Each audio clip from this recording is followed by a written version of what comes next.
for each of the different ways of the core four, the ways of the warrior, the ways of the marketer, right? We have our, I'll redraw this for everybody. We have our outbound, we've got paid ads, and then we've got, organic or content, right? We've got organic. Okay, now, how do we do more, right? So from an ads perspective, we'll start here. More can simply mean more money. It could also mean more creative. It could mean more platforms. All of these things are versions of more. And so I will typically do this in reverse order of risk, right? And so that means that I think that if I'm gonna put this in order for paid, it'd be like, okay, well, the first thing I'm gonna do is make more creative. If I have more creative, I have a higher chance of getting more winners. If I have more winners, then I'm gonna get better ROAS and I'll be able to scale to more markets, more avatars, more segments. Great, so that's the first more I'm gonna do. The second more I'm gonna do is I'm gonna say, I'm gonna spend more money on ads. How can I take my $100 a day and spend it for $1,000 a day? What stops me from doing that, right? And then third, if I do step one and step two and I make way more creative and I spend more money, then at that point I say, okay, now that I built this machine that can create 10 times the creative volume, how do I do this within the context of Instagram? Or how do I do this in the context of TikTok? Or how do I do this in the context of X, right? Each of these platforms. So some of you guys don't know this, but for the launch, for the Money Models launch, this puppy, right? So for this guy, the reason we were able to do 105 point whatever million at the launch is because we didn't just, we advertised so much, right? So we did, I think, 2,000 plus ads before the 6 weeks out began. We had banked those 2,000 at 2,000, count to 100, and then do that 20 times. And if you counted, it'd be like, wow, this is really boring. That's how long it takes to count to 2,000. We made 2,000 ads, which takes significantly longer than counting to 2,000. And so this is what people dramatically misunderstand is the amount of work it takes to do more. Because then I can say, well, I only have 5 editors, and they can only do 5 ads a day each, and that's 25 ads a day is all we can put out. Well, if I got to 2,000 ads, do I think that I would have a higher likelihood of hitting this big goal? Yes. What would it take? So it turned out, when we did the math, it took 15 editors. And so that means that we had to contract 10 more to do the editing. What does that cost? A lot less than 105 million. So we did it, right? So we figure out what would it take to get this big goal in terms of volume, and then what are the resources required to do that, and then is it worth it? And most times the answer is a resounding yes, not a small yes, a big ass yes. And so then we say, then what's stopping us? And the answer is almost always nothing. Just do more.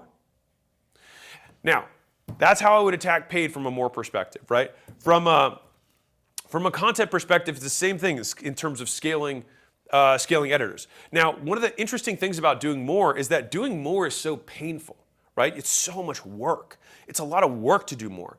But that pain forces another forcing function, which you don't need to try to do. It will occur on its own, which is you will try and minimize how much work you're doing. Or at least you will try and get more. If you have a fixed work, like I'm going to do 100 calls no matter what, I'm going to do 100 minutes of content no matter what do you think happens? You think, man, it'd be really nice if I got higher pickup rates. So then you start looking at your time and saying, people pick up more in the afternoons for my market, or they pick up really hot between 5 and 7 a.m. in this particular market, whatever, assuming you follow the law, whatever. You start getting better. You start looking at the data. You start saying, if I'm going to do all this work, I might as well make it worth it, right?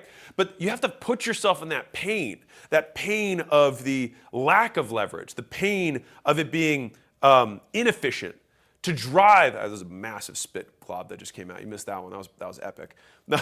So you have this massive inefficiency that happens, but you have to keep it there, because what happens otherwise is the weak-minded, the weak of will do 100 for one day or 2 days in a row, and they'll say, I didn't get the result I wanted. So it's duh, of course you didn't. You didn't do nearly enough. And so the reason that your businesses may feel volatile or erratic, you're I don't know why. Sometimes we have high sales, sometimes we have low sales. It looks like this, right? So let's walk through an example. Let's say that you do one sale on Monday of this week, and then you do one sale on Thursday of next week, and you do one sale, I'm not going to draw on the whole thing. So let's say one sale on Friday of the following week, and then one sale on Tuesday of the week after that. So you're doing one sale a week, and they're kind of happening all over the place. So your sales look like this, right? That's what they look like. let me give you the realest take I possibly can. There is a level of advertising that is occurring that is generating 4 sales per month for you. There's a level of letting people know about your stuff that is happening. If you want to get to 1 sale a day, you would have to 7x that level of advertising, period. And you might even have some inefficiencies because you might not get the same out of you doing 7x. So you might have to 14x, assuming your efficiency drops. And so what? How much would it take for me to do this 14x? And is the amount that it takes me to do the 14x less than a 7x for my business? If the answer is no, then what's stopping you? Right?